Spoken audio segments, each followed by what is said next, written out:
Վերադառնանք հիմա հայաստանյան իրականություն, մշակութային հատկապես, որովհետև խոսելու ենք հետաքրքիր մի գիտական նախաձեռնության մասին, տեղի է ունեցել Վիշապների պահապանները նախագծի միջոցառումների հանդիսավոր մեկնարկը, հայկական վիշապաքարերը կենդանանում են նոր սերնդի համար, քաղաքամար Երևանում եւ կրթական հանդիպումներ նաև տեղի են ունեցել Արմավիրում, Հրազդան, Չարենցավան, Նայիրի եւ Աբովյան համայնքներում, մի խոսքով ամփոփելու ենք այս հետաքրքիր թեման մեր հյուրերի հետ, ովքեր արդեն տաղավարում են։ Մեր տաղավարում են Հայաստանի Հանրապետության Գիտությունների ազգային ակադեմիայի Հենագիտության և ազգագրության ինստիտուտի տնօրեն պատմական գիտությունների դոկտոր պրոֆեսոր Արսեն Բոբոխյանը, բարի լույս, և մշակույթը գործոն հասարակական կազմակերպության նախագահ Աննա Սեթաղյանը, բարի լույս։ Բարի լույս, շատ ուրախ ենք ձեզ տեսնել այստեղ տաղավարում, հետաքրքիր է, երբ ասում ենք վիշապների պահապաններ, երբ ասում ենք վիշապաքարեր, միանգամից պատկերացնում ենք առասպելական հերոսներ, այսպես գրականություն, ինչն է ոգեշնչման հիմք հանդիսացել այս դեպքում ծրագրի մեկնարկի համար։ Շնորհակալություն, նախ ասեմ, որ վիշապաքար ասվածը, այդ երևույթը մեր հայկական լեռնաշխարհի ամենահետաքրքիր երևույթներից է, նախապատմական երևույթ է, այսինքն թվագրվում է մեզանից մոտ 5-6 հազար տարի առաջ։ Վիշապաքարերը արձաններ են, որոնք մարդիկ կանգնեցրել են հիմնականում լեռների գագաթներին, պատկերացրեք մինչև 3000-3500 մետրի վրա վիշապաքարեր կան, այսինքն դրանք ծիսական որոշակի հուշարձաններ են, հիմնականում լինում են 3 տեսակի, դրանք լինում ցլակերպ, ձկնակերպ եւ այդ երկուսի միացումը, ձկնացլակերպ, այսինքն այդ առասպելական վիշապը, մենք որ ասում ենք, պետք չէ պատկերացնել չինական վիշապ, մենք ունեցել ենք վիշապի հայկական տարբերակը, որը վաղուց արդեն մեր նույնիսկ գրավոր աղբյուրներում ֆիքսված է սկսած 5-րդ դարից, դրանք հիմնականում ձկներ են եւ ցլեր։ Եվ այդ ձկների ու ցլերի մասին հայկական հիշողության մեջ շատ հետաքրքիր տվյալներ կան։ Ուրեմն մոտ 4-5 մետրանոց արձաններ են դրանք, սովորաբար արված են բազալտից և դրանց շուրջ որոշակի ծիսակատարություններ են տեղի ունեցել։ Այլ հուշարձաններ կան, շրջապատում ժայռապատկերներ, տարբեր տիպի դամբարաններ եւ այլն։ Այսինքն այս երևույթը, որ վերցնենք մեր մշակութային ժառանգության տեսանկյունից բացառիկ է, ոչ միայն Հայաստանի համար, այլ ընդհանրապես աշխարհի համար, որտեղ մենք գիտենք այդպիսի սրբազան տարածքներ աշխարհում Իցուք Նեպալում, Բոլիվիայում, Պերույում եւ այլն բարձր լեռների վրա սրբավայրեր են եղել, մեզ մոտ են այդպիսի տարածքներ եղել, բայց ի տարբերություն հիշյալ երկրների դրանք շատ բարձր են գտնվում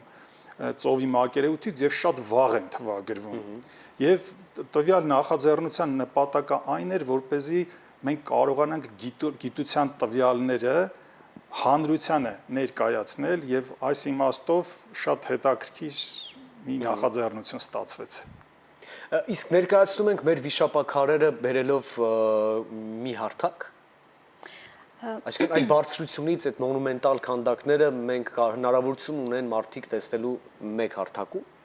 Անիմացիայի լեզվով ենք պատմում մեծ հաշվով։ Այո, անիմացիայի եւ գիտության լեզվով, այսպես ասեմ, տեսեք, ծրագիրը Հնագիտության եւ ազգագրության ինստիտուտի եւ մշակույթը գործոն հասարակական կազմակերպության համատեղ ջանքերով եւ Onov ստուդիայի հետ գործընկերությամբ է իրականացվել եւ իրականացվում։ Նաև տեղեկացնեմ, որ մեզ աջակցում է Հայաստանի Հանրապետության կրթության, գիտության, մշակույթի եւ սպորտի նախարարությունը, ինչպես նաև Հովնանյան ընտանեկան հիմնադրամը, իսկ ֆիլմի ստեղծմանը աջակցել է նաև Հայաստանի կինոյի հիմնադրամը։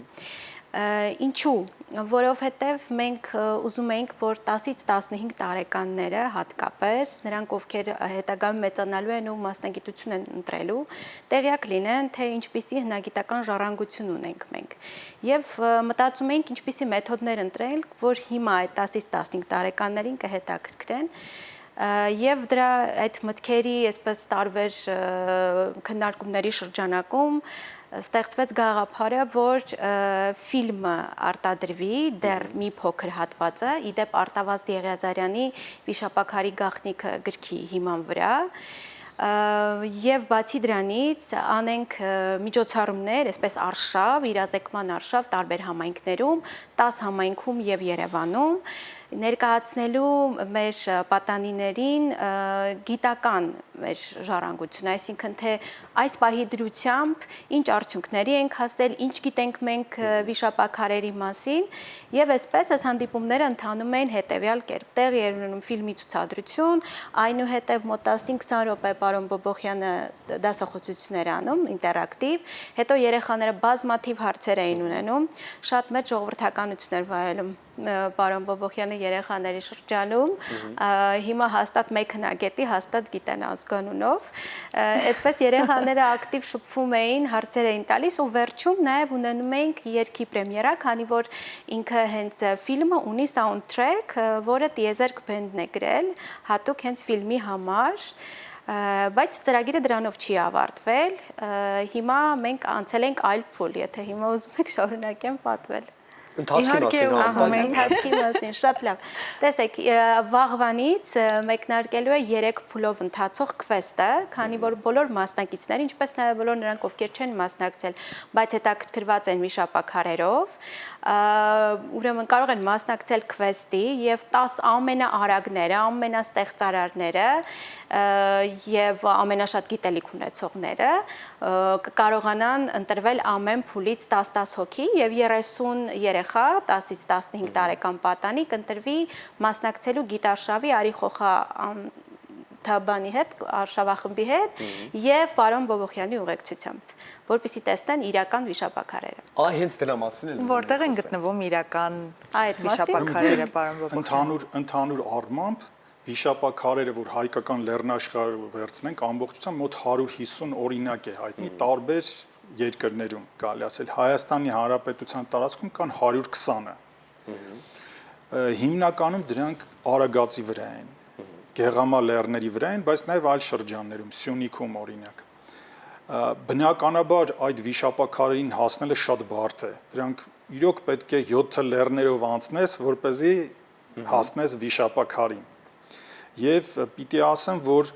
կան մի քանի վիշապային տարածքներ, որտեղ մենք մանրամասն հնագիտական աշխատանքներ ենք իրականացնում, դրանցից մեկը Տիրին կատարն է, Արագածի հարավային լանջերին, որը գտնվում է ծովի մակերևույթից 3000 մետր բարձրության վրա, եւ այստեղ 10 տարուց ավել մեր արշավախումբը հնագիտության ազգագրության ինստիտուտի, Վենետիկի եւ Բերլինի համալսարանի հնագետների հետ պեղումներ է իրականացնում, որտեղ 12 վիշապաքար կա։ Եվ իդեպ անցած տարի այս տարածքը դարձավ ՅՈՒՆԵՍԿՕ-ի միավոր, երկար տարիներ շարունակ ՅՈՒՆԵՍԿՕ-ն Հայաստանից ոչ մի հուշարձան ներկայացված չէր ՅՈՒՆԵՍԿՕ-ում եւ սա առաջի դեպքն էր եւ կարեւոր է որ վիշապաքարերով այդ գործը առաջ գնաց եւ ասեմ որ այստեղ մենք ունենք իրոք ԿԳՄՍ նախարարության մեծ աջակցությունը այս գործի համար ինչ վերաբերում է կոնկրետ վիշապաքարերին թե ինչ ենք մենք տեսնելու Երևանից ենք սկսելու որտեղ Երևանում իրականում 7 վիշապաքար կա դրանք տեղափոխված վիշապաքարեր են այդ դա ուզում էինք հարցնել տեղափոխված են մենք տեղափոխված վիշապաքարերով սկսելու ենք եւ բարձրանանք դեպի Արագած տեսնելով մոտ 7 որտեղ որ եղել են վիշապաքար այո մոտ 6-7 վիշապաքար ենք տեսնելու։ Հրաշալի է, որ կարևորությունը առաջին հերթին տրված է ավելի կրթական ծրագրի վրա եւ պարզապես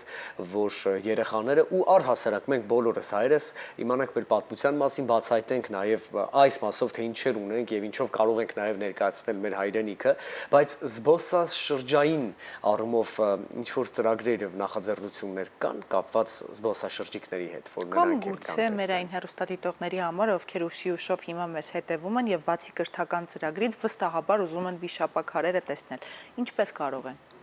Եթե կարելի է ես պատասխանեմ, տեսեք, այս մեր ծրագիրը կոնկրետ մի կարևոր մեսեջ ունի իր մեջ բարձրացնել խնամքի գաղափարը երեխաների մեջ, որտեվ մշակութային միավորները, հուշարձանները պահպանելու համար առաջին նախապայմանը խնամքն է։ Ընդհանրապես այդ խնամքի զգացումը, փիլիսոփայությունը եթե լինի մեր հասարակության մեջ, մենք շատ առաջ կգնանք։ Այսինքն առաջին հերթին մենք մեր մշակութային ժառանգությունը պիտի խնամենք եւ երկրորդ հերթին այն ներկայացնենք աշխարհին։ Եվ երբ որ մենք ճիշտ ձևով գիտական, տեսեք, մի կողմից գիտական, մյուս կողմից համագործակցելով համապատասխան կազմակերպությունների հետ, որոնք կարողանում են այդ մտքերը տարածել, ներկայացնել, մենք կարող ենք իրոք լուրջ ձեռքբերումներ ունենալ եւ ինչքան մեր նախաձեռնությունները լինեն գիտական եւ մատչելի, այնքան շատ տուրիստներ կգան Հայաստան։ Եվ մենք այդ գաղափարի վրա ենք աշխատում։ Իսկ ինչ վերաբերում է այսօրվա իրավիճակին, բավականին քանակությամբ տուրիստներ են այցելում հենց վիշապաքարերին, ընդ որում ասեմ, որ դա բարձր մակարդակի տուրիստներ են, որոնք քայլելով են գալիս, ոնց որ ուխտագնացություն, ուխտագնացության տուրիզմ է, այսինքն սա ոչ թե ավտոբուսներով գալիս են եւ նայում են ինչ-որ մի բան, այլ այո 7 սարը հաղթահարելով գալիս են, տեսնում են եւ նաեւ հոգեվոր ինչ-որտեղ սնունդ են ստանում, որտեւ այն լանդշաֆտները, որոնցում վիշապաքարերը գտնվում են, դրանք իրոք մինչեւ օրս այդ իրենց սրբազան եւ հոգեվոր նշանակությունը չեն կորցրել։ Եվ այդ ընթացքում կան պրոֆեսիոնալներ, ովքեր ուղեկցում են, այո, մարդկանց խմբերին։ Կան, այո, պրոֆեսիոնալներ, ճիշտ ասած, այստեղ օրինակ կա բաց, որ պրոֆեսիոնալների եւ գիտության ներկայացուցիչների համագործակցությունը այդքան բարձր մակարդակի չէ, նկատի ունեմ զբոսավարների, բայց դա գուցե հաջորդ քայլն է, որով կարելի է շարունակել դեպքում կա այդ հնարավորությունը կա, բայց այնուամենայնիվ վերադառնալով կրթական թեմային եւ կարեւոր թեմային, ինչպես կարող են երեխաները մասնակցել քվեսթին եւ ինչ ուղղորդումներ կարող ենք տալ, ինչպես գտնեն ձեզ, ինչպես մասնակցեն։ Ուրեմն Վիշապների պահապանները ծրագիրը ունի իր սոցմեդիա էջերը, ինչպես Facebook-ում, այնպես էլ Instagram-ում։ Մենք իհարկե հասկանում ենք, որ այս դեպքում ծնողների մասնակցությունն էլ է պետք, որտեղ իրենց թույլտվությամբ պիտի սոցմեդիայում ներգրավեն։ Կարող են փնտրել մեզ Վիշապների պահապանները հենց այդ անունով Facebook-ում եւ Instagram-ում։ Այնտեղ արդեն մանրամասները տարածվում են, քանի որ վաղը մեկնարկող մրցույթը հունիսի 26-ին առաջին մրցույթը հունիսի 26-ին ժամը 12-ին երեկոյան գիշերը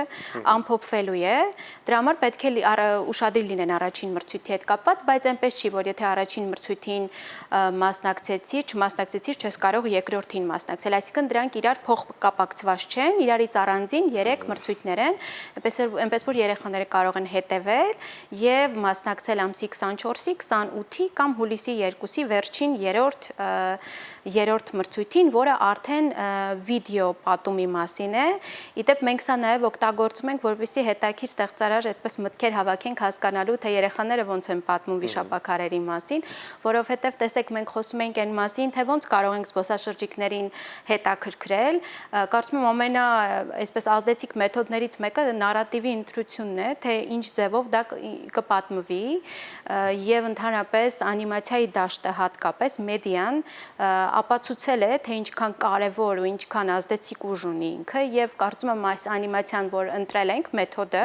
որը այնուհետև կարող է դառնալ կամ լիամետրաժ ֆիլմ կամ անիմացիոն ֆիլմերի շարք, կարող է այդ կարևոր դերը կատարել եւ նոր զբոսաշրջիկների ներգրավել եւ բերել Հայաստան հենց վիշապաքարերի համար։ Մենք շնորհակալ ենք ձեզ, սպասում ենք ֆիլմին եւ ձեզ սպասում ենք կրկին մեր տաղավարում։ Հրաշալի պատմության էջը բացահայտելու համար ձեզ օրվա դրական շարունակություն, մենք շարժվենք առաջ, սա առավոտ լուսոն է։ Սիրելի փոքրիկներ, դուք եք վիշապների պահապանները։